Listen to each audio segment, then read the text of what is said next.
pastor não está aqui presente, que vamos deixar de louvar, glorificar o nome do Senhor. Sejam todos bem-vindos. E sejam todos bem-vindos também os que nos acompanham pelas redes sociais.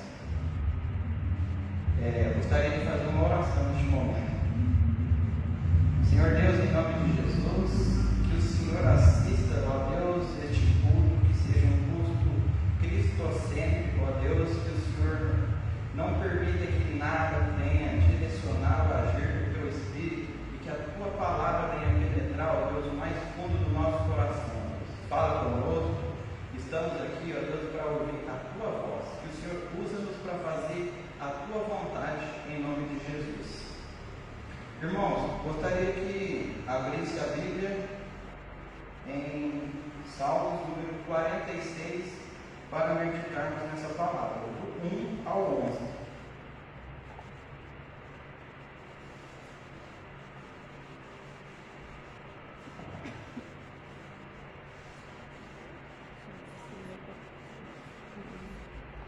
Salmos de número 46, de 1 ao 11.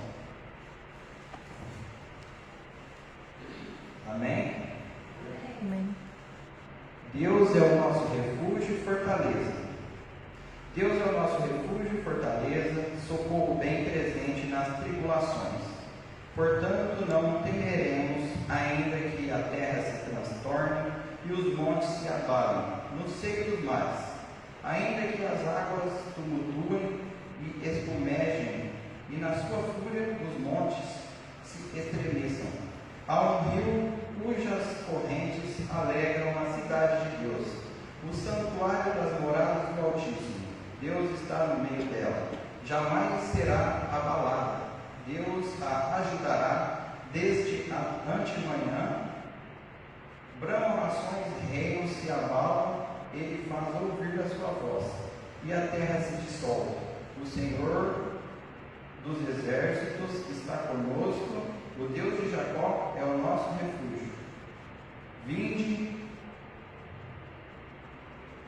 contemplar as obras do Senhor, que assolações efetuou na terra.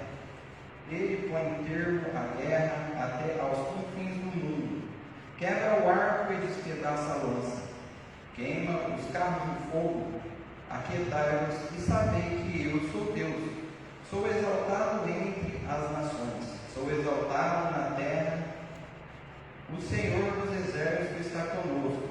O Deus de Jacó é o nosso refúgio. Irmãos, esse texto aponta para nós três verdades que neste século aquecem o nosso coração. Um século de tormento, de muitas tribulações. Do verso 1 ao 3 fala da proteção de Deus. Do verso 4 ao 7, da presença de Deus. E do verso 8 ao 11 fala do poder de Deus.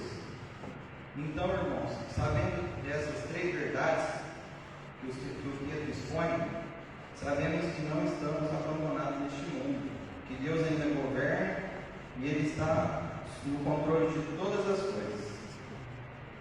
Em nome de Jesus. Agora eu gostaria que os irmãos abrissem a vossa Bíblia em Isaías, do 6 ao 11.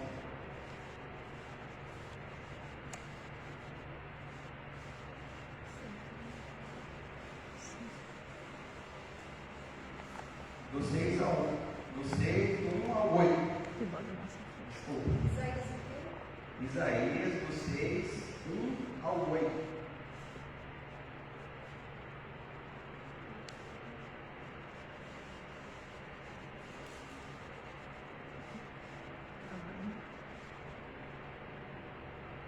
Amém?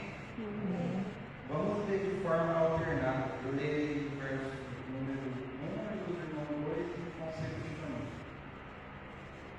No ano da morte do rei Uzias, eu vi o Senhor assentado sobre um alto e sublime trono, e as abas de suas asas, de suas vestes, enchiam o templo. Eles estavam por cima dele, cada um tinha 6 asas, com duas cobriu o rosto, seus pés e com duas voava. E clamavam uns para os outros, dizendo: Santo, Santo, Santo é o Senhor dos exércitos. Toda a terra está cheia da sua glória. As bases do limiar se moveram à voz do que clamava, e a casa se encheu de fumaça. Então disse eu: Ai de mim, estou perdido, porque sou homem de lábios impuros. Habito no meio de um povo de impuros lábios, e os meus olhos viram o Rei, o Senhor dos exércitos. Então um dos serafins voou para mim, trazendo na mão uma brasa viva, que tirara do altar com uma tenaz. Com a brasa tocou a minha boca e disse: Eis que ela tocou os teus lábios, a tua iniquidade foi tirada, e perdoado o teu pecado. Depois disso, ouvi a voz do Senhor que dizia: A quem enviarei? E quem há de ir por nós? Disse eu: Eis-me aqui, envia-me a mim.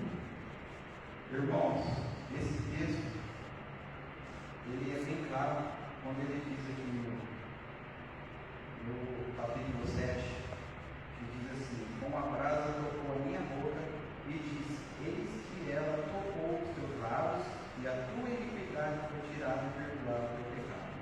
Deus é um Deus de amor, um Deus que perdoa, pois Ele conhece o nosso coração e sabe que somos pecadores, assim como a palavra dele mesmo afirma que se dissermos que não cometemos pecado, somos mentirosos. Então, meus irmãos, vamos orar nesse momento e clamar por perdão e pela misericórdia de Deus por sermos assim. Somos pecadores e carecemos da misericórdia de Deus. Vamos orar e pedir para que Deus nos perdoe. E após a nossa oração, eu vou pedir para que a nossa irmã Maria Morim faça uma oração de gratidão pelo perdão do nosso pecado, e em seguida iremos meditar no hino 71.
Amém. Meditemos no hino 71.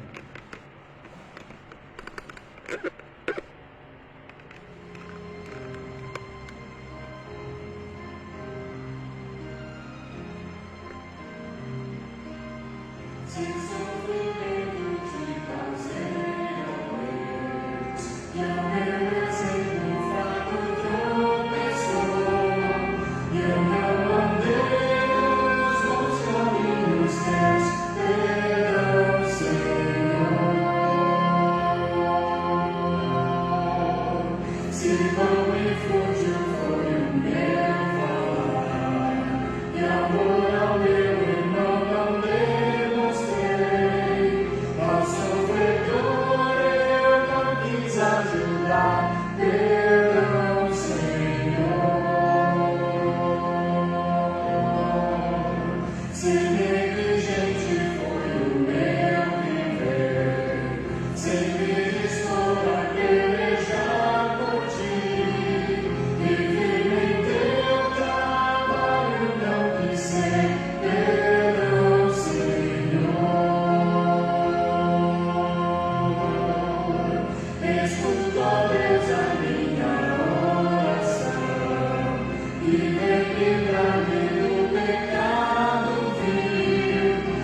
bem-aventurado é o que tem sede da justiça de Deus, aqueles que são filhos da luz, cuja força vem do nosso Deus, que o teu reino venha sobre nós, queremos tua glória sobre nós. Ouve, ó Deus, nossa oração altíssimo. Sai essa nação, é o clamor da igreja que te adora.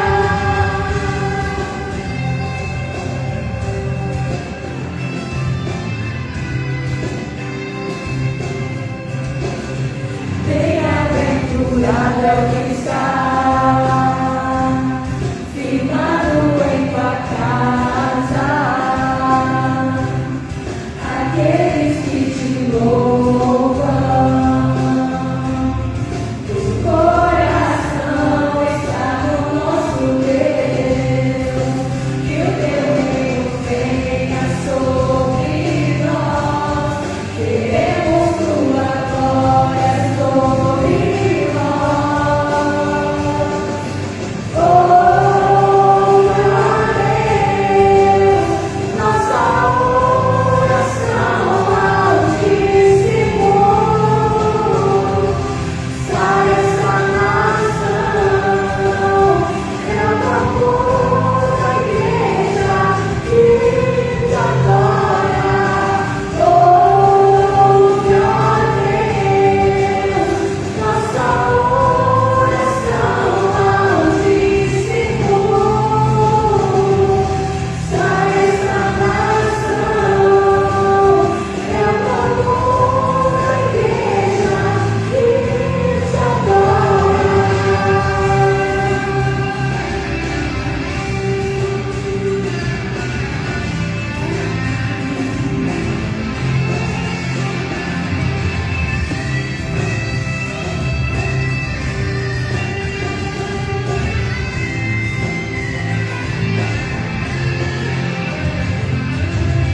Só tu és santo, só tu és santo, só tu és santo, Senhor.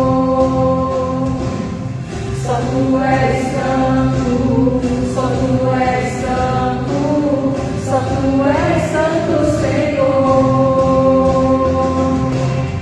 Só tu és santo, só tu és santo, só tu és santo, Senhor.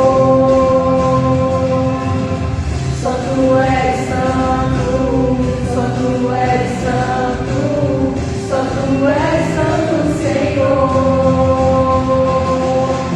Ouve, ó Deus, nossa oração altíssimo. Sai essa nação, é o clamor da igreja que te adora. Ouve, ó Deus, nossa oração altíssimo. Sai essa nação, é o clamor da igreja que te adora. Senhor nosso Deus, nosso Pai, louvado seja o teu santo nome através da nossa vida, através do louvor, Pai. Toda honra e glória sejam dadas a Ti. Obrigado por este momento de louvor, de adoração. Continue a falar no nosso coração, Deus, através da palavra. Que o teu Espírito Santo se faça presente durante todo o tempo, Pai. Em nome santo de Jesus, nosso amigo. Meus irmãos, este é o momento de dízimos e de oferta. Eu gostaria que os irmãos abrissem a palavra de Deus em Marcos, capítulo 12, 41 a 44.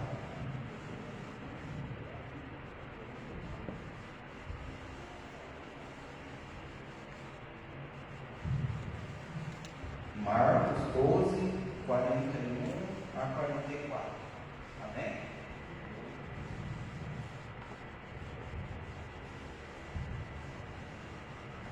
Diz assim a palavra de Deus: a oferta da viúva pobre. Assentado diante do gasofilácio, observava Jesus como o povo lançava ali o dinheiro. Ora, muitos ricos depositavam grandes quantias. Vindo, porém, uma viúva pobre, depositou 2 pequenas moedas, correspondentes a 1 quadrante. E chamando os seus discípulos, disse-lhes: em verdade vos digo, esta viúva pobre depositou no gasofilácio mais do que o fizeram todos os ofertantes, porque todos eles ofertaram do que lhes sobrava. Ela, porém, da sua pobreza deu tudo quanto possuía, todos os seus sustento. Esse é um texto, meus irmãos, que a gente sempre está meditando nele. Então, a gente vê a disposição e a fidelidade dessa mulher, por ter pouco, mas confiar mais em Deus do que naquele dinheiro. Então, se os irmãos vão ofertar lá, que oferta que dizem com fidelidade e com gratidão, confiando que Deus é mais importante do que o dinheiro para a gente. Em nome de Jesus. Eu dou a oportunidade novamente para a equipe de louvor e logo mais eu farei uma oração de agradecimento pelo dízimo e pelas ofertas.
Senhor Deus, em nome de Jesus, nos reunimos nessa noite e agradecemos a Deus pelo Senhor nos trazer aqui mais um dia. Um dia na sua casa vale mais do que 1000, ó Deus. Obrigado, que o seu nome seja louvado, glorificado através da nossa vida, através das nossas finanças, ó Deus.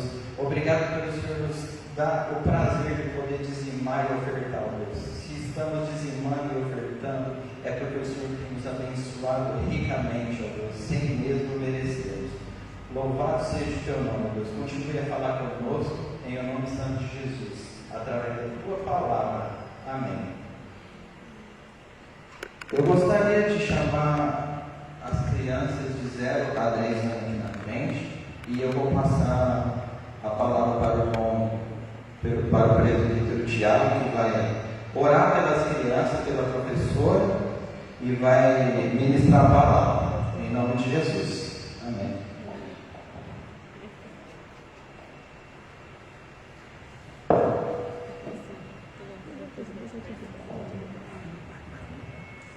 A graça e paz, irmãos.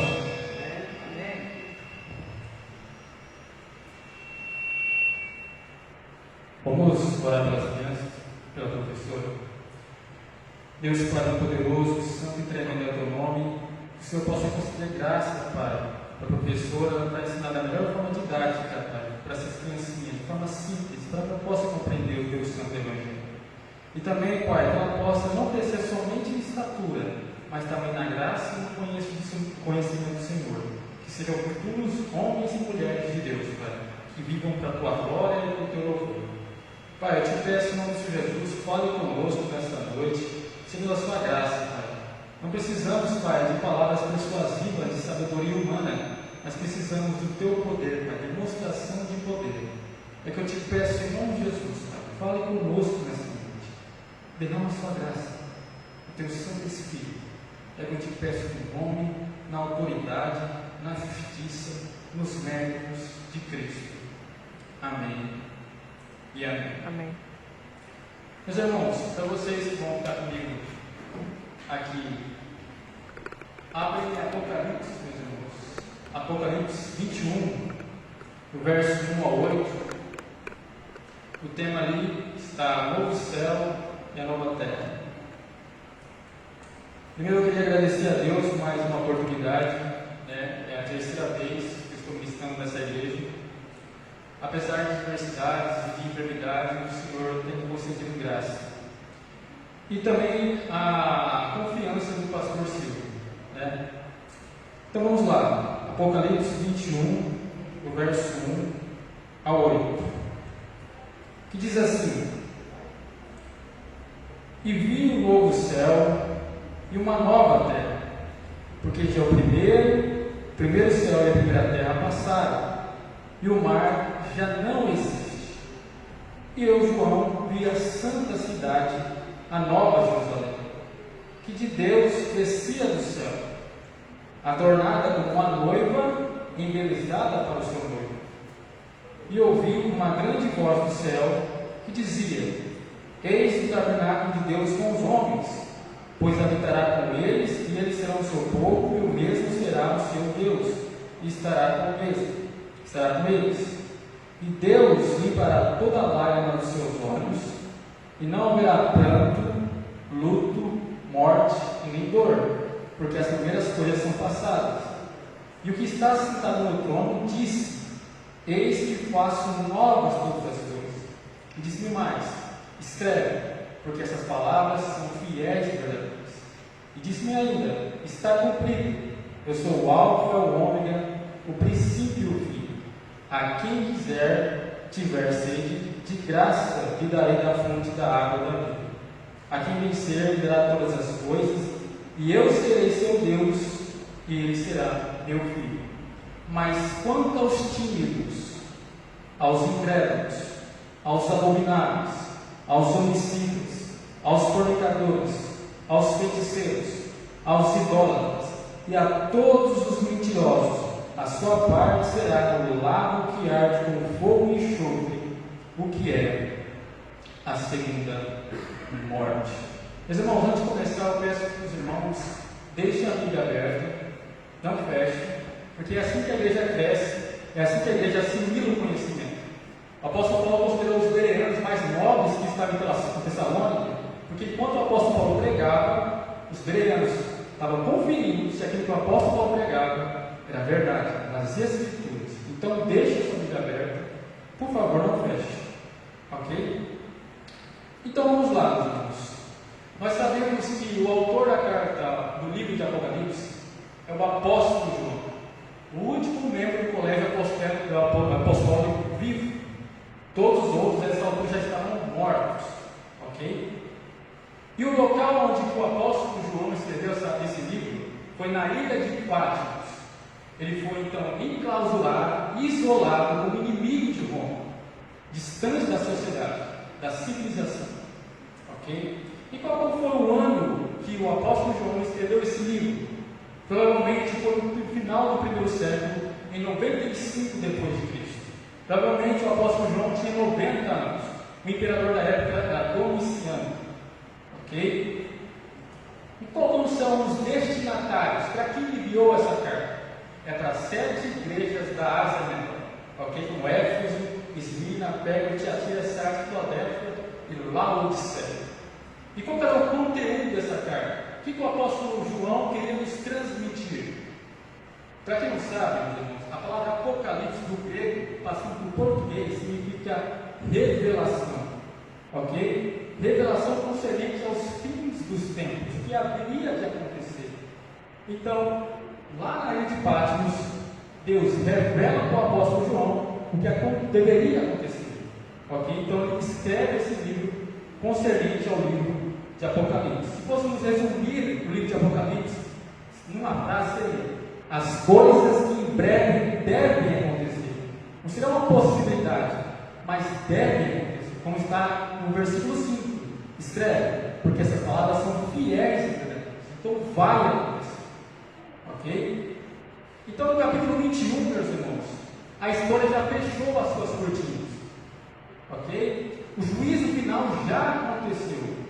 Os inimigos do cordeiro, os inimigos da igreja foram lançados no lago de fogo, como Satanás e seus anjos, os homens ímpios, dentre eles o anticristo, o falso profeta, o pecado e o último inimigo, a morte. Todos foram lançados no lago de fogo. A essa altura, Apocalipse 21. Então, meus irmãos, tudo isso está retratado nos capítulos anteriores. Agora, o apóstolo João, no capítulo 21, vai falar de uma nova era, de um novo céu e de uma nova terra. Ok? Talvez alguns possam perguntar aqui, mas o que são o novo céu e a nova terra? Será que Deus vai criar outro céu e outra terra distinto desse? O verso 1 vai responder, meu irmão. Olha aí o verso 1. E diz assim: e vi um novo céu e uma nova terra. Até aí, gente, até aí. Meus irmãos, a redenção não vai só alcançar a igreja. A redenção não vai só alcançar os crentes. A redenção não vai só alcançar os eleitos. Mas a redenção vai também alcançar todo o cosmos, todo o universo, toda a natureza. Porque a natureza também foi corrompida pelo pecado. Vamos lá em Romanos capítulo 8, por gentileza. Romanos capítulo 8, verso 20 ao 22. Romanos capítulo 8, do verso 20 ao 22. Diz assim: porque as criaturas ficaram sujeitas à vaidade, não por sua vontade, mas por causa da quem sujeitou, com esperança de que também as mesmas criaturas serão libertas da servidão da corrupção, para a liberdade gloriosa dos filhos de Deus. Porque sabemos que todas as criaturas gemem e estão juntamente gemendo com dores de parto até agora. Meus irmãos, com o advento do pecado, quando o homem cai, quando o homem peca, não é somente ele que é afetado pelo pecado, com o pecado à morte, mas também toda a natureza. Toda a natureza se corrompe. Antes da queda não havia isso na natureza, não havia o erro na natureza. Mas através do pecado, meus irmãos, entre espinhos e abrolhos da natureza, a natureza cai, a natureza se corrompe, a natureza ela está debaixo da servidão do pecado. Agora a podridão, agora a envelhecimento E a Bíblia diz que ela geme com dores de parto por causa do pecado. Meus irmãos, veja a inconstância do clima, extremo calor, extremo frio. Veja terremotos, maremotos, tsunamis. Veja os nossos mares transformando em esgoto a céu aberto. Veja, meus irmãos, as florestas se transformando em deserto de desmatamento. Veja toneladas de dióxido de carbono se lançando no nosso ar. A natureza está gemendo com dores de parto por causa do pecado. Mas a Bíblia diz, meus irmãos, a Bíblia diz que ela foi sujeita não pela sua vontade, ok? Não foi por causa dela que ela pecou, mas por causa de quem a sujeitou. Quem a sujeitou? O próprio Deus. Por causa do pecado do homem. Por causa do pecado do homem ela foi sujeita. Mas a Bíblia diz que Deus a sujeitou com esperança de que naquele dia Deus vai redimir toda a natureza, vai tirar toda a mancha, toda a ruga, toda a mácula da natureza, ok? Deus vai purificar, Deus vai tirar toda a imundícia da natureza, Deus vai transformar, glorificar, purificar a natureza. Meus irmãos, Deus já fez isso no Antigo Testamento, meus irmãos, de forma parcial, com o dilúvio.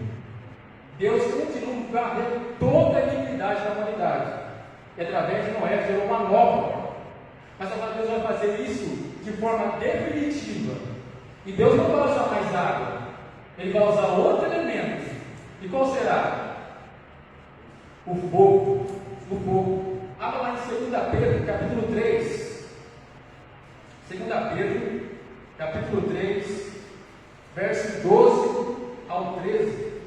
Vamos lá, meus irmãos. Que diz assim: aguardando, vos apressando para a vinda do dia de Deus, na qual os céus em fogo serão desfeitos, e os elementos ardendo em chama se fundirão. Todavia nós, segundo as suas promessas, aguardando novos céus e nova terra, em que habita a justiça. A ideia aqui, meus irmãos, que Deus vai purificar todo o universo, todo o cosmos com fogo, de modo que vai deixar somente a estrutura, somente o esqueleto.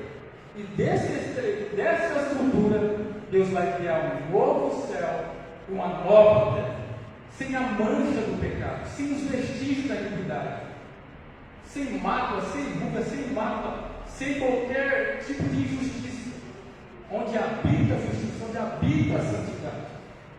Essa é a ideia. Então, meus irmãos, a ideia aqui não é aniquilação, e sim renovação. Deus não vai destruir esse céu e essa terra, Ele vai renovar esse céu e essa terra. Meus irmãos, tanto em Apocalipse 21, verso 1, quanto em 2 Pedro, capítulo 3, verso 13, a palavra novos no grego é kainos, e não neos. Neos significa outro, diferente.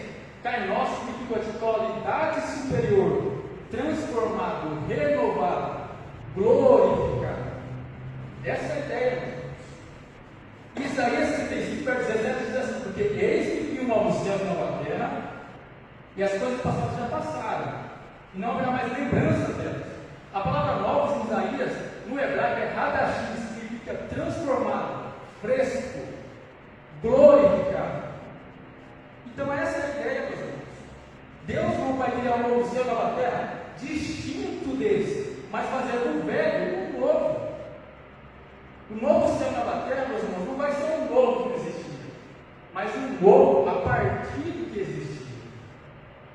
Meus irmãos, para a gente ter uma noção aqui, os teólogos usam como analogia o nosso corpo, a nossa ressurreição. Na ressurreição, preste atenção, a continuidade e descontinuidade. Por exemplo, na ressurreição, quando nós fomos glorificados, será que vai ser outra pessoa em outro lugar? Não. Será que vai ser outra pessoa no lugar de Josué? Não. Vai ser o mesmo corpo, continuidade, porém sem a mancha do pecado, completamente glorificado, descontinuidade. Essa é a ideia. É como o nosso Senhor Jesus. Ele ele foi glorificado, foi ressuscitado, mas com o mesmo corpo. Não era outra pessoa esse lugar. Tanto é que os apóstolos reconheceram. É como está em Filipenses 3:21, que transformará o nosso corpo abatido para ser conforme o seu corpo glorioso. Assim como será com o nosso corpo, também será com esse céu e com essa terra. Essa é a ideia. William Anderson, comentando esse texto, ele diz: isso transmite a ideia de algo que é novo, mas tem a sua origem no antigo.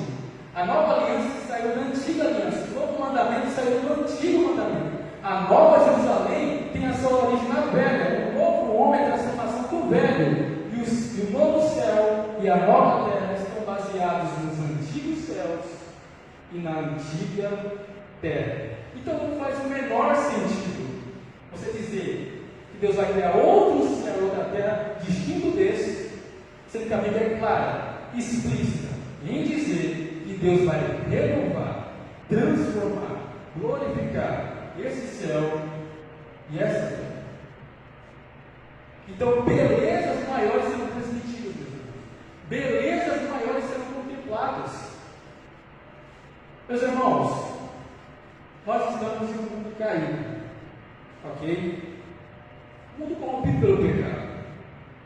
Aonde você vai, o que você contempla, está com a mancha do pecado, com o vestígio da morte, não somente no homem, mas na natureza. Onde você vê, onde você vai ter os vestígios da morte, a corrupção, a putrefação, a deterioração da natureza, tudo saiu fora dos trilhos, meus irmãos. Você vê a estrutura corrompida, a cultura, a sociedade. É como se está na palavra rapartilha, errar o alvo, meus irmãos, uma partícula de poeira que esteja reta, que esteja no trilho, mas haverá um dia que Deus dourará tudo nos trilhos. Deus vai renovar todo o cosmos, todo o sistema. Meus irmãos, pensem comigo. Nós estamos no mundo caído, ok? Mas ainda há coisas belas para ser contempladas, ok? Tem a beleza dos mares, tem a beleza do céu.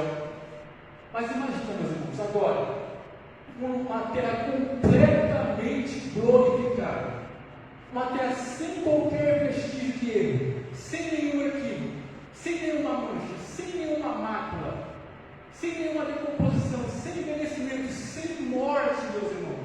Uma terra em que habita a justiça, completamente santo, meus irmãos. Uma terra completamente perfeita, sem nenhum equívoco, sem nenhum desequilíbrio. Assim será no novo céu e nova terra, meus irmãos. É um lugar, como o apóstolo Paulo diz, inefável, insondável.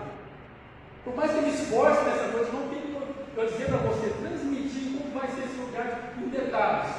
Eu acho que nunca é só conseguir dizer em detalhes o que vai ser esse lugar. O novo céu e a nova terra. Como um homem perfeito, infinito, mas escrever um lugar perfeito e infinito. Não tem como. O que eu posso dizer para você nessa noite é dar uma ideia para vocês. Um vislumbre, flash para você. O que será esse lugar? Um novo céu e nova terra, completamente glorificado, sem nenhum vestígio de pecado, morte, corrupção, decomposição. Um lugar completamente renovado. É uma nova era. Uma nova era. Por quê? O apóstolo João continua. Porque é verso 1. Porque já o primeiro céu e a primeira terra passaram. Ou seja, tudo que estava contaminado ficou na antiga. Agora é uma nova. Ok? E o apóstolo João continua. E o mar já não existe. No verso 1 ainda. Meus irmãos, aqui talvez interpretar Apocalipse de forma literária. Tudo literário. Ok? Alguns aqui entristecem, pessoas que moram no litoral, que moram em Rio de Janeiro, de Santos, quando vê essa passagem, se entristecem. Ah, mas não vai ter mar no céu na terra? Se for interpretar literalmente, não vai ter. Vai ter uma prainha gritando, vai ter uma onda para você pegar, uma hora. Mas, meu irmão, o apóstolo João está falando aqui de forma simbólica. Está falando daquilo que o mar representa. Não é literal, mas vai ter o mar, a nova terra, novo céu de forma literária. É um símbolo Está apontando para algo o mar. E o que é isso que o mar está apontando? O mar aponta para perseguição e blasfêmia, aponta para contaminação e separação. Vamos em Apocalipse 13, meus irmãos. Apocalipse 13, verso 1. Primeiro, perseguição, meus irmãos. Perseguição e blasfêmia. Apocalipse 13, verso 1.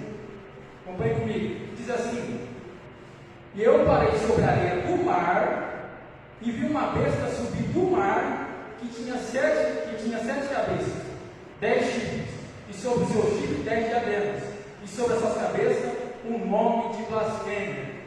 Ele diz que viu uma besta subir do mar. Quem que é o mar? São os povos turbulentos, são os homens ímpios, que vão patrocinar, apoiar a besta.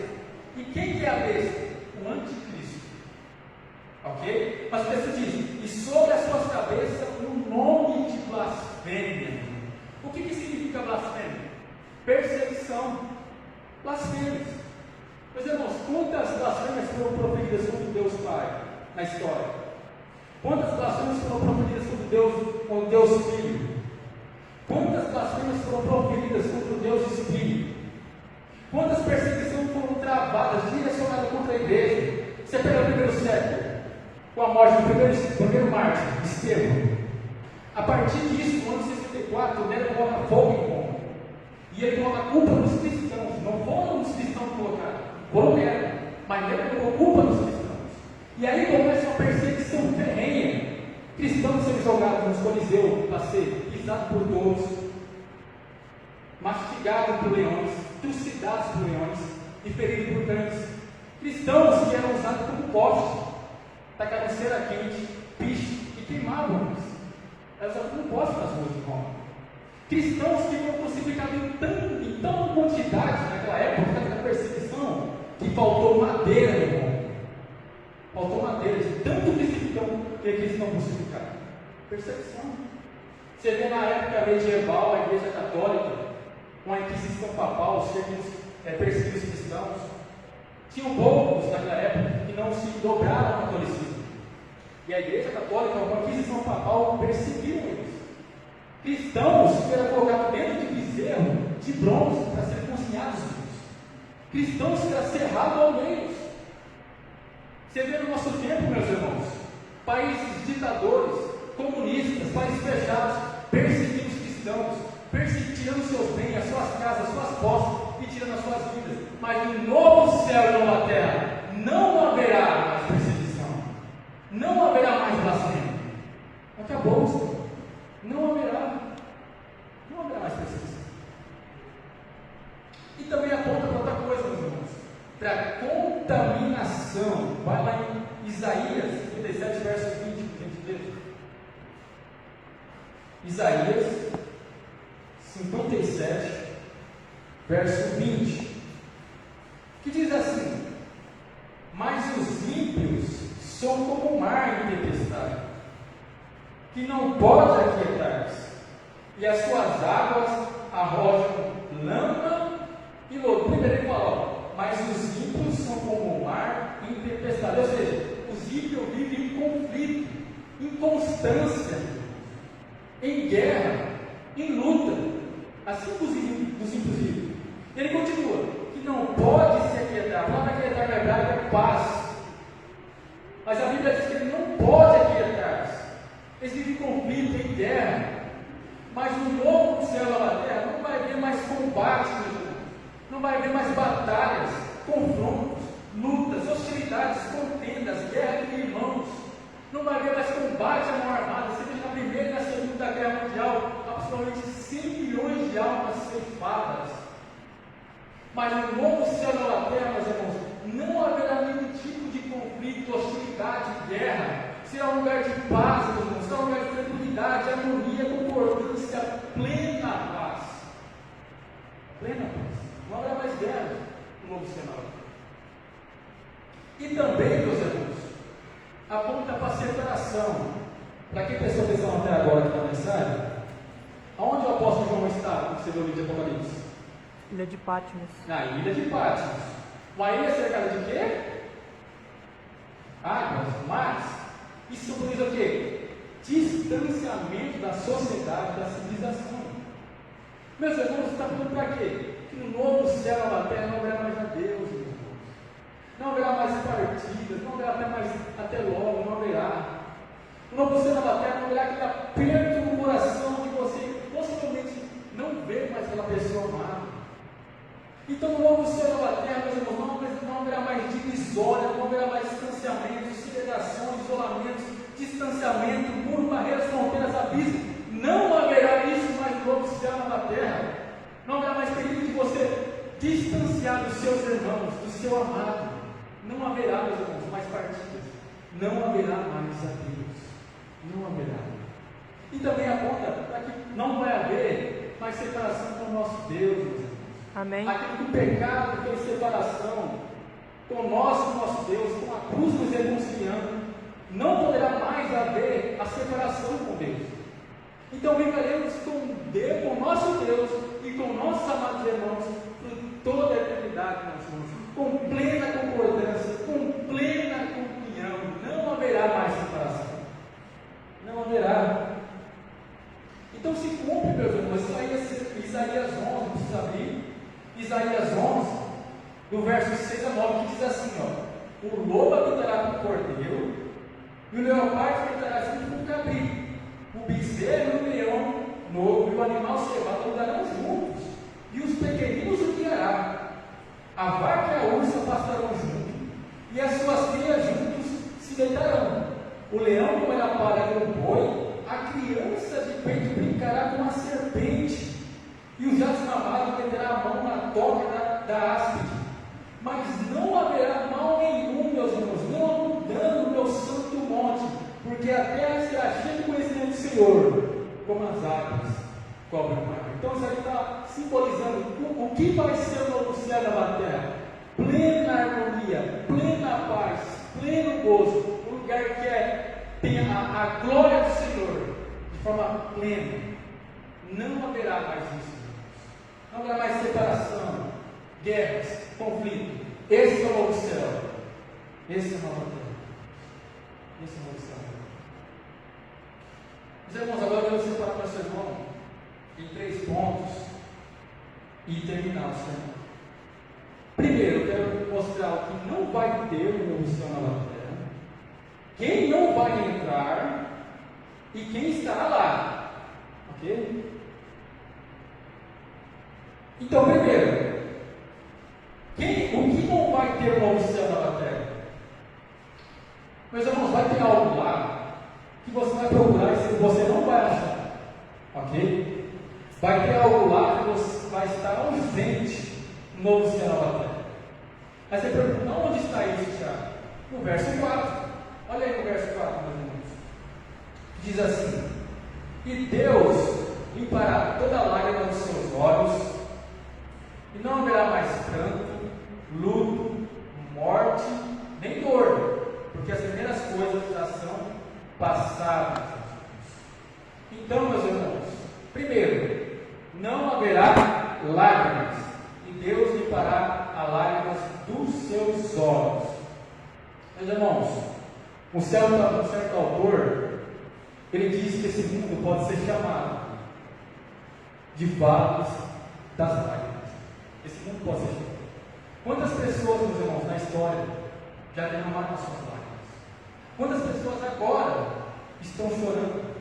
Quantas pessoas na história futuramente derramarão lágrimas? Quantas vezes você chorou? Quantas vezes você derramou lágrimas no canto da sua cama, no leito da sua cama? Meus irmãos, lágrimas é um sinônimo de tristeza, de angústia, de decepção, dor, solidão. Quantas foram as causas, meus irmãos? Quantos foram os motivos? Tragédias, meus irmãos. Vê lá no pai, vê lá na mãe, vê lá no filho, sofrer perdas, agressões. Mas no novo céu e nova terra não haverá mais lágrimas e nada que possa causar elas. Não haverá. Será como uma mãe que limpa os olhos do seu filho, a lágrima do seu filho. Assim Deus fará conosco.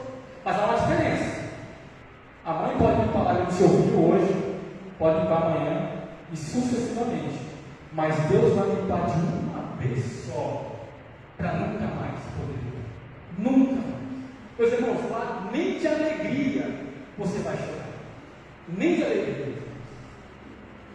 Nem de alegria. E também, meus irmãos, só para falar outra coisa. Não haverá lágrimas e também não haverá pranto. Acompanhe comigo, meus irmãos, gentileza. Não haverá pranto. O que é pranto? Pranto é diferente de lágrimas. O pranto é o desespero. A lágrima é o choro. O pranto é o desespero com o choro. Esse que é o pranto. Meus irmãos, você vê nos noticiários pessoas desesperadas na fila de emprego, na esperança de sustentar suas famílias. Você vê pessoas desesperadas na fila de hospital, meus irmãos, esperando por um recurso, por um remédio, para que sejam doados órgãos para ela, para que possam continuar a viver essas coisas. Você vê pessoas, meus irmãos, desesperadas por um alimento, tendo seu estômago metralhado pela fome. Você vê pessoas desesperadas por insegurança, hoje não somente roubam, mas matam. Você vê pessoas desesperadas com dor e sofrimento, mas no novo céu e nova terra não haverá mais pranto e nada que possa causar. Não haverá, meus irmãos. Não haverá pranto. E também, meus irmãos, não haverá luto. Não haverá luto. Okay? O que é o luto? É como Jacó pranteou para o seu filho José. Ele pensou que José tinha morrido. José não morreu. Mas ele pensou. Ele rasgou suas vestes e pranteou por dias. Meus irmãos, luto é um sentimento de profunda tristeza pela morte de alguém. Mas, irmãos, o novo céu e nova terra acabaram esses velórios. O novo céu e nova terra, meus irmãos, não vai precisar você contemplar a luz daquelas velas, o cheiro daquelas flores, aquelas vestes mortuárias. Você não vai precisar mais contemplar aquele corpo inerte dentro do caixão cobrido com véu. Não vai precisar de mais marcha fúnebre, contexto fúnebre. Você não vai precisar entrar dentro, meus irmãos, de um cemitério. Não haverá mais luto, meus irmãos. Não haverá. E por que não haverá mais luto? Pela próxima coisa, então no verso 4. Porque não haverá mais morte, meus irmãos. Não haverá mais morte. Meus irmãos, você vê nos noticiários, meus irmãos, a cada minuto, acidente de trânsito. A cada minuto, meus irmãos, você vê pessoas perdendo a vida por causa de vícios, drogas, combate armado. Você vê, meus irmãos, derrames, meus irmãos. Você vê infartos. Você vê pessoas na UTI, entre a vida e a morte. Mas no novo céu não vai ter perigo, meus irmãos. E você pegar uma doença contagiosa e não suportar mais. No novo céu e nova terra não vai ter perigo mais de você ter um ente querido numa UTI e receber a notícia de que ele não suportou. No novo céu e nova terra não vai ter morte. Não vai. Então podemos entoar aquele cântico que soa como um cântico, quando o apóstolo Paulo fala sobre isso em 1 Coríntios capítulo 15, do verso 51 a 58. Vamos estudar. Ele diz assim: eis que vos digo mistério. Na verdade, nem todos dormiremos, mas todos seremos transformados. Num momento, num abrir e fechar de olhos, ante a última trombeta. Porque a trombeta soará e os mortos ressuscitarão corruptíveis, e nós seremos transformados. Porque também que isso é corruptível, o corpo se revista da corruptibilidade. Isso que é mortal se revista da mortalidade. E quando isso é corruptível se revista da corruptibilidade, isso que é mortal se revista da mortalidade, cumprirá o que está escrito em Isaías 25, verso 8: tragado foi a morte na sua vitória. Onde está a morte? O teu aguilhão? Onde está o inferno? A tua vitória? Porque o aguilhão da morte, meus irmãos, é o pecado, é a força do pecado, é a lei. Mas graças a Deus nos dá a vitória, por Jesus Cristo, nosso Senhor. Portanto, meus amados irmãos, sede firmes e constantes, abundantes na obra do Senhor, porque o vosso trabalho não é vão no Senhor. Então vale a pena ser cristão, meus irmãos. Vale a pena servir a Deus, porque a morte não existirá. A morte está no lago de fogo. A morte vai morrer para nunca mais ressuscitar. Nunca mais. Não haverá mais morte, meus irmãos. Não haverá. Nós teremos revestido da imortalidade, da incorrupção. Não haverá mais morte. E também, meus irmãos, não haverá também dor. Não haverá dor, meus irmãos. Meus irmãos, não haverá nada que te possa causar dor. Nada.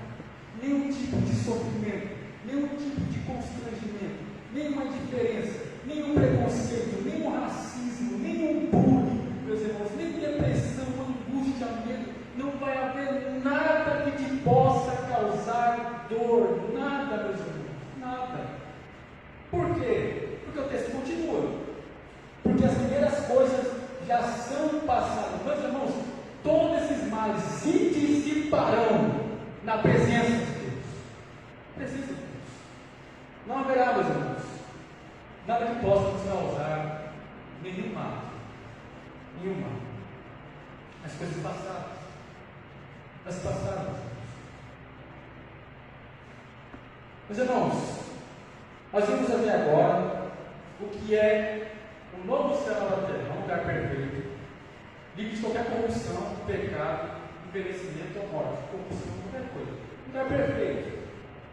Vimos esse lugar, ele não haverá nenhum mato. Porém, meus irmãos, são todos que entram lá? São todos que entram lá? Não, não são todos. E quem está dizendo isso não é o presbítero Tiago, é as Escrituras. Agora a gente vai apertar um pouco. Está bonitinho até agora, mas agora vai apertar um pouco agora. E onde está isso, irmão Tiago? Está no verso 8. No verso 8 aí, meus irmãos.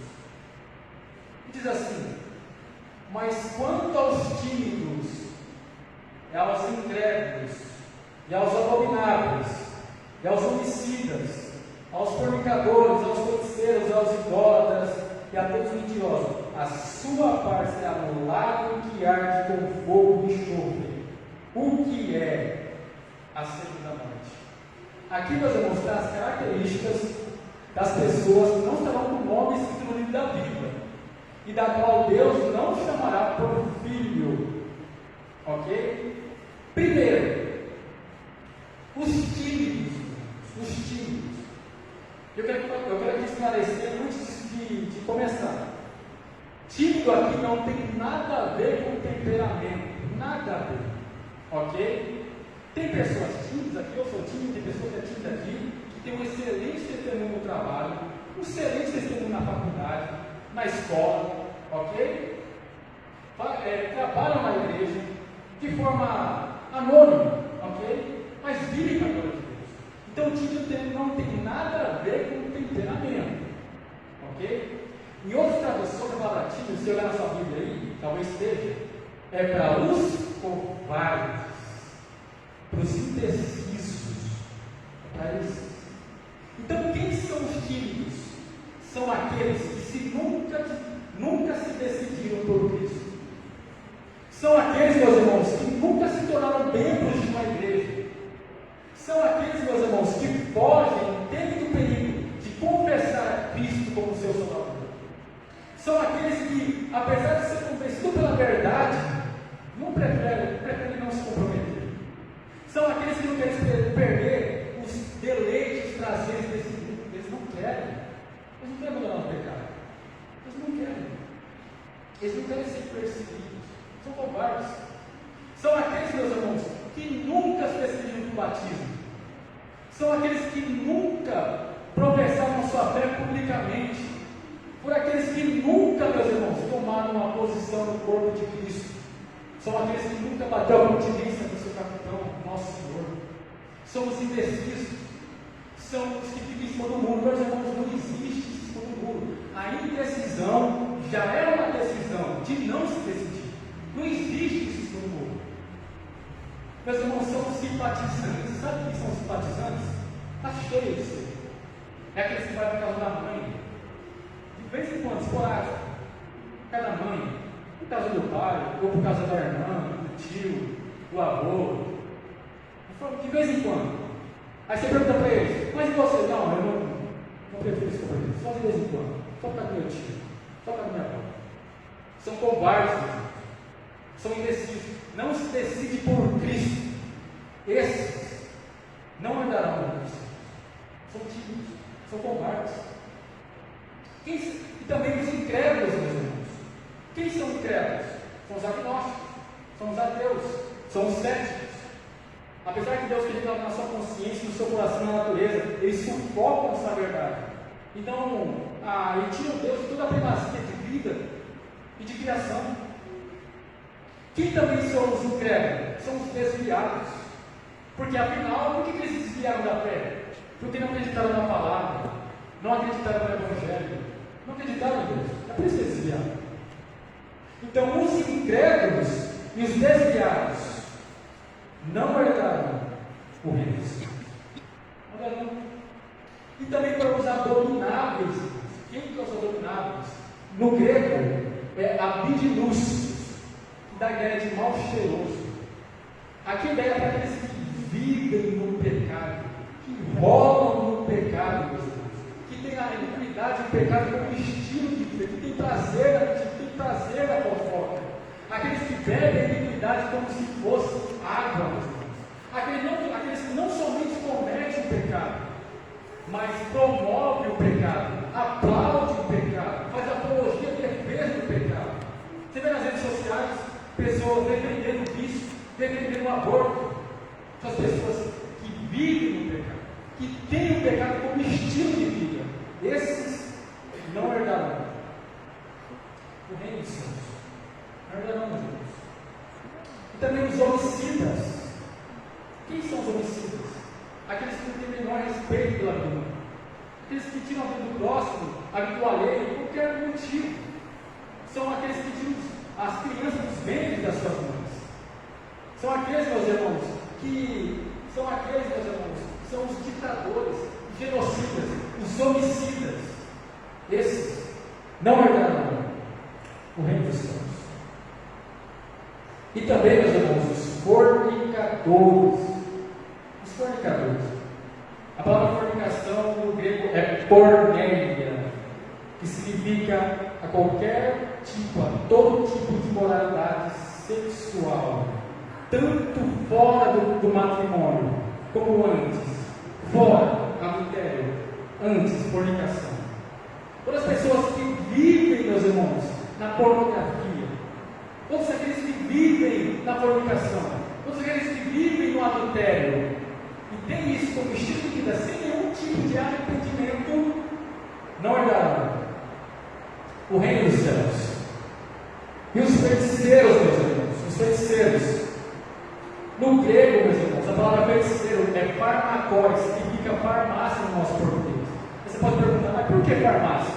O que tem a ver? Até naquela época, meus irmãos, os feiticeiros, eles reuniam os elementos para fazer as suas obras mágicas, suas magias negras.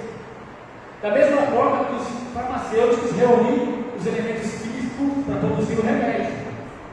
Então, todo aquele, meus irmãos, que é adivinho, necromante, que consulta os mortos, porque na verdade são os demônios, em vez de Deus, desprezam a sua palavra, não herdarão o reino dos céus. E também a palavra farmacói, meus irmãos, farmacói, aponta para outra coisa, para todos os viciados em drogas, para aquele que vive no vício, e tem isso como estilo de vida, sem nenhum arrependimento, não herdarão o reino dos céus, não herdarão. E os idólatras, meus irmãos, idólatras não é somente imagem, não abrange somente imagem e escultura. Leandro Lima disse assim: tudo aquilo que preenche o seu coração, mais do que Deus, já é um Deus na sua vida. O dinheiro pode ser um Deus, um carro pode ser um Deus, fama, status, posição, trabalho, cargos. A sua esposa pode ser um Deus, o seu esposo pode ser um Deus, a sua filha pode ser um Deus. Tudo aquilo que preenche o seu coração, mais do que Deus, já é um Deus, já é um ídolo. E a Bíblia diz que os ídolos, idólatras, não herdarão o reino dos céus. Os irmãos, também a palavra diz que todos os mentirosos, meus irmãos, aqui está a ideia não só de pronúncia, não é somente falar. Aqui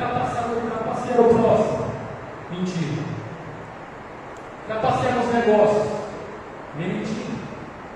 Fraudar o merentido para provar o financiamento, mentira. Fraudar o atestado para pegar os dias, mentira. Passar o próximo para trás, suborno, levar com a barriga, meus irmãos, levar o jeitinho brasileiro, acender debaixo do tapete, mentira. Tudo que é contrário à verdade, tudo que é contrário às escrituras, mentira. Nosso Senhor Jesus disse: seja eu posso falar sim, sim, ou não, não. O que passar disso é o quê? Procedência maligna. A Bíblia diz que balança enganosa é uma abominação do Senhor. Então, para todos aqueles que têm prazer na mentira, que têm a mentira como estilo de vida, não herdarão os reinos. Agora você vai perguntar: eles vão ficar sem morada então? Não. Esse continua.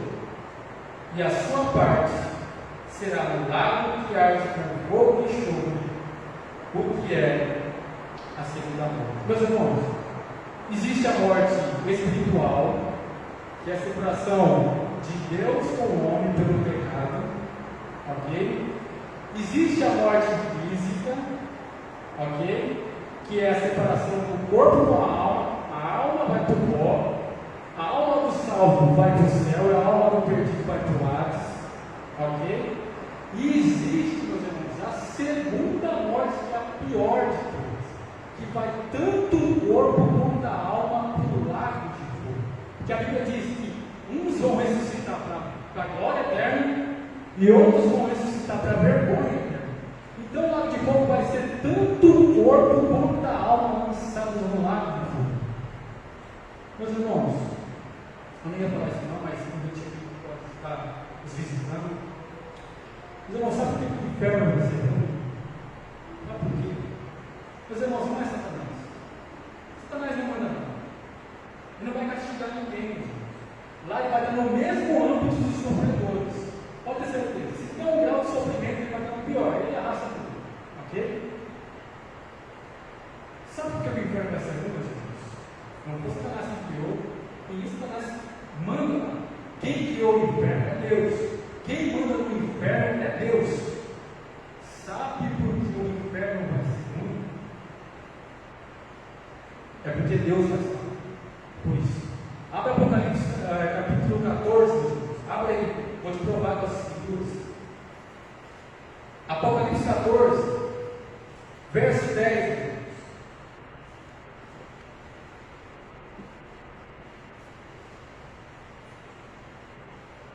E diz assim: e este, vocês acharam?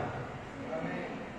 E este também beberá do vinho da ira de Deus, que se deitou não misturada, ou seja, não haverá mais misericórdia.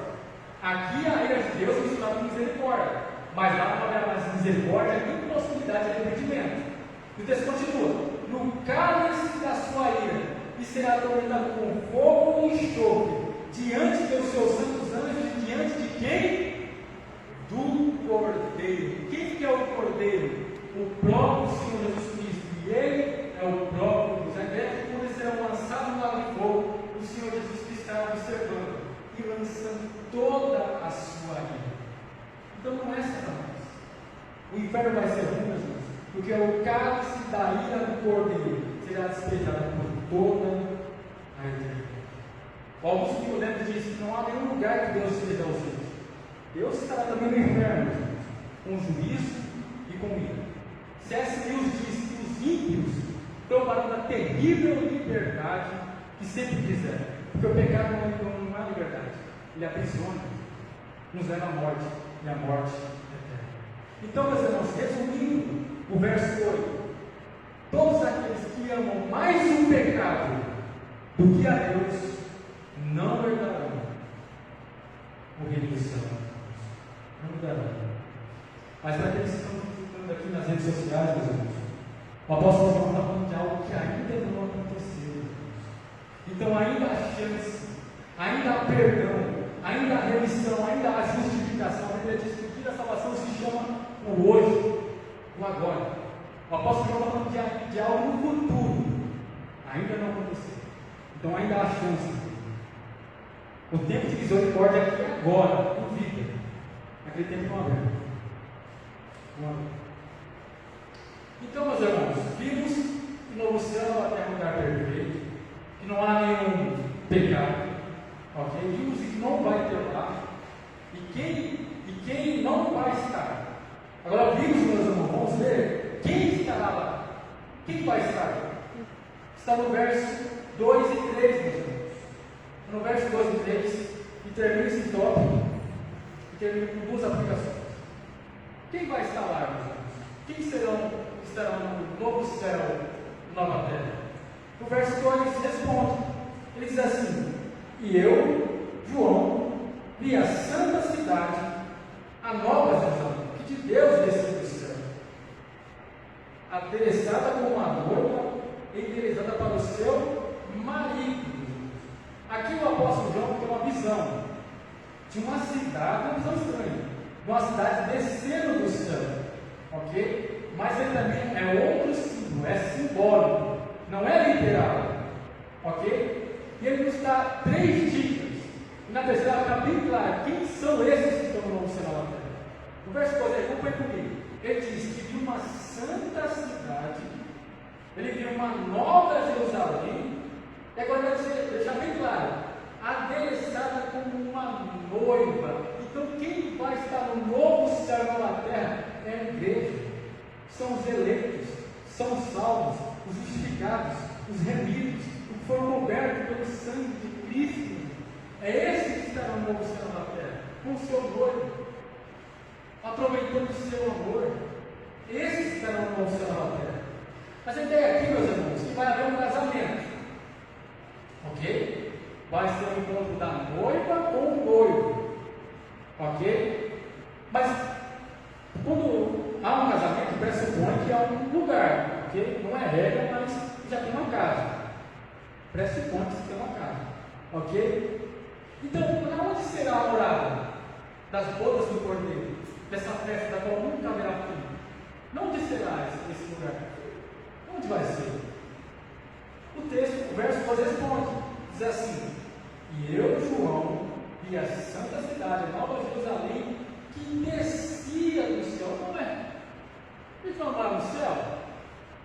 Muitas pessoas, meus irmãos, pensam que a gente vai morar no céu por toda a eternidade. Não, meus irmãos, as pessoas estão equivocadas. Quando reúne todos os números dos eleitos, a Bíblia diz que o livro aqui está claro dizendo que a igreja vai descer do céu e morar nesse céu e nessa terra. Aqui passaremos toda a eternidade com o Cordeiro, como nosso noivo. Não vai ser um lugar no céu onde a gente vai abraçar os irmãos ultrapassados. Não. Vai ser um lugar real, material tangível. Vai ser um novo céu na terra. Nesse lugar teremos com Deus, com o nosso noivo. Meus irmãos, onde Deus está, ali é o céu. Ali é o céu. Oraremos com Deus nesse céu, nessa terra, debaixo do mesmo teto. Onde Deus está, ali é o céu. Meus irmãos, antes, a eternidade, Deus era distante da nossa morada. Mas agora aqui, tudo se unirá. O tempo de Deus, o tempo do homem, o Cronos e o Kairos se unirão e estaremos para sempre com o nosso Deus. Nesse céu, nessa terra, estaremos para sempre com o nosso noivo. Para sempre com o nosso Senhor. Aqui nesse céu, aqui nessa terra. Exatamente por isso que Deus vai purificar, glorificar esse céu. Exatamente por isso. E não vai ser por um milênio, como diz a nossa escatologia, mas por toda a eternidade estaremos com Ele. E aqui no verso 3, meus irmãos, ele diz, mas estou terminando: e ouvi uma grande voz do céu que dizia: eis aqui o tabernáculo de Deus com os homens, pois ele habitará com eles serão o seu povo, e mesmo Deus será o seu Deus, e serão com eles. Mas vamos dar uma resumida aqui. Antigamente Deus habitava no tabernáculo e no templo de Salomão de forma temporária, ok? Com o advento de Cristo, com sua morte e ressurreição, agora ele habita na igreja pelo Espírito Santo, ok? Não é mais no templo, é na igreja. Mas agora que o novo céu e a terra, nós veremos presencialmente, visivelmente, audivelmente, meus irmãos. Estaremos para sempre com o nosso Senhor, veremos a face do nosso Senhor, estaremos diante do sol da justiça. Não haverá nenhum lugar, nenhum ângulo da qual podemos contemplar a sua presença, a sua face. Estaremos diante do nosso Senhor sem nenhuma restrição, sem nenhum impedimento. Estaremos para sempre com o nosso noivo, para sempre com o nosso Senhor. Moraremos debaixo do mesmo teto, para sempre com Deus, sem nenhum impedimento, sem nenhuma barreira. Não haverá nenhum lugar que você possa contemplar a glória de Deus. Seremos diante do sol da justiça, nosso noivo, nosso Senhor e Salvador, Jesus Cristo. Eu quero aqui, meus irmãos, terminar dia 25 a 26 com duas aplicações. Primeiro, para os salvos, para os remidos, a soberania de Deus não nos isenta da nossa responsabilidade. E qual é a primeira soberania? Está no verso 7 aí. Acompanhe comigo, verso 7. Apocalipse 21, verso 7. Diz assim: a quem vencer, herdará todas as coisas, e eu serei seu Deus, e ele será meu filho, meus irmãos. Então, aqui, meus irmãos, está dizendo de perseverança. Qual que é o sinal que uma pessoa é salva? Que ela persevera, a perseverança dos santos. Então, meus irmãos, lute, vale a pena, meus irmãos.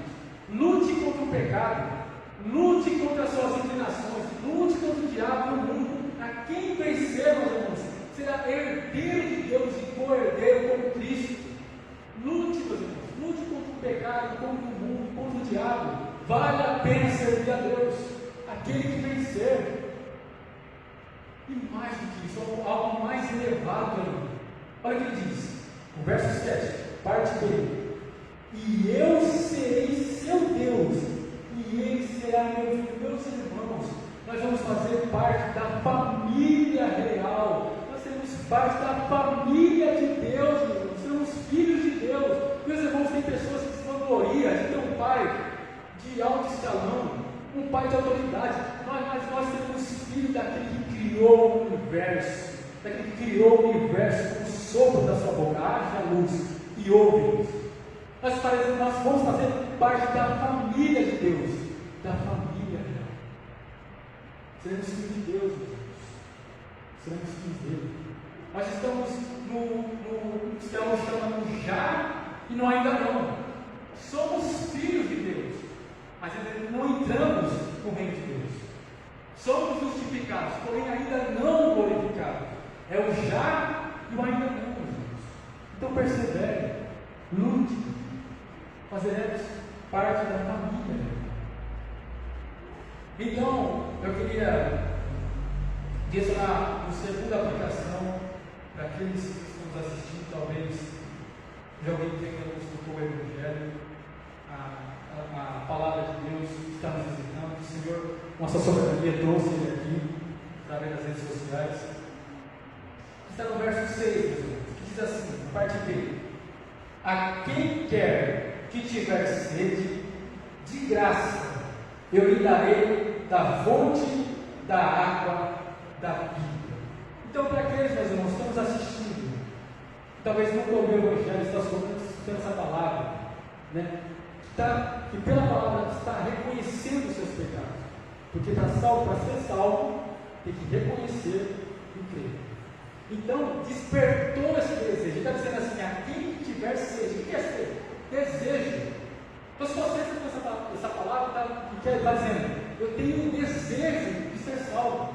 Agora, eu tenho um desejo de entrar nos portões celestiais. Eu quero receber essa dádiva. Eu quero dominar esse estilo de vida, esse pecado. Eu quero receber a salvação. O que eu faço? Mas você pode estar perguntando. O texto continua: a quem quer que tiver sede, de graça eu lhe darei da fonte da água da vida. Meus irmãos, é pela graça, mediante a fé. Então, meus irmãos, vocês estão escutando nessa noite, pelas redes sociais, confie todos, coloque toda a sua esperança pelos méritos. O que é fé? Fé é a confiança. Depositada em Cristo, não ser salvo pelas suas obras, pelos seus méritos, mas pelos méritos de Deus. Abandone o pecado de Deus. Abandone essa vida errada e corra para Deus. Oh, meus irmãos, não confie nas suas boas obras, meus irmãos. Elas são insuficientes. O padrão que Deus estabeleceu após a queda é impossível de um homem pecador alcançar. Não confie na sua moralidade, ela é hipócrita. Charles Spurgeon diz que a moralidade te livra da prisão, te livra da cadeia, mas só o sangue de Cristo nos livra do inferno. Então, corra para Deus. Abandone essa vida de pecado. Deposite toda a sua fé e sua confiança. Você pode fazer onde você está. Se ajoelhar, confessar seus pecados. Depositar sua confiança em Cristo. Deus pode agora bater o martelo e dizer: está justificado, está perdoado. E naquele dia, meus irmãos, podemos entrar por portões celestiais e encontrar com o nosso Senhor face a face. Conheceremos como somos conhecidos. Há um lugar, meus irmãos, onde não haverá mais morte, onde não haverá mais dor, nem luto, porque as primeiras coisas passaram e tudo se fez. Meus irmãos, eu falei do inferno aqui, mas é uma advertência, meus irmãos. Não quero que vocês sirvam a Deus com medo de ir para o inferno. Porque qual que é pior? Você ouvir sobre o lugar ou estar lá? É estar lá. Então você está ouvindo é como uma advertência. Eu espero que você sirva a Deus com o amor de conhecê-lo, daquele que te salvou, daquele que te remiu, de que um dia você possa contemplar a sua face e estar nesse lugar, onde não haverá mais morte, nem pranto, nem dor. Porque as primeiras coisas são passadas e tudo se fez novo. Amém? Amém. Amém. Eu vou passar o presbítero Fausto, está orando pela essa pregação. Que o Senhor possa aplicar no nosso coração. Para você que é salvo, meus irmãos, agradeça a Deus por você estar indo para esse lugar, pela graça, não só pelas obras. Para você que está sobre essa noite, quer ser salvo, peça para o Senhor te salve, te justifique, confie nos méritos de Cristo e arrependa os seus pecados. Amém? Amém. Que Deus aplique a tua palavra no nosso coração e que possamos estar que nem as 10 virgens, né? Possamos ser encontrados vigilantes na volta de Cristo Jesus, que o nosso nome esteja no livro da vida. Eu queria orar agora em agradecimento por essa palavra. Obrigado, Senhor Jesus, por estarmos aqui reunidos em teu nome. Obrigado, Deus, pelo Senhor se revelar a nós através das Escrituras Sagradas. Obrigado pelo Senhor falar aos nossos corações, à nossa mente. Tenho certeza, ó Pai, que todos que ouviram a tua palavra não vai estar do mesmo jeito que antes, ó Pai, mas vai se transformar pelo teu Santo Espírito, se encher de ti das coisas do alto céu, ó Deus. E que o Senhor esteja nos dando forças para perseverar na graça do teu Santo Espírito, estar diante de ti com uma vida reta, santa, mais alta que a neve, ó Deus. Nos fortaleça, nos direcione, ó Deus, esteja falando conosco, assim como o Senhor falou a esta noite aos nossos corações. Muito obrigado, ó Deus, por nos trazer em segurança, e desde já lhe peço que nos leve de segurança para os nossos lares e que essa semana possamos sentir a tua presença santa. Nos assista e nos acompanhe em todos os momentos da nossa vida, ó Deus. Em nome de Jesus. Amém. Visitante, nós não temos, né?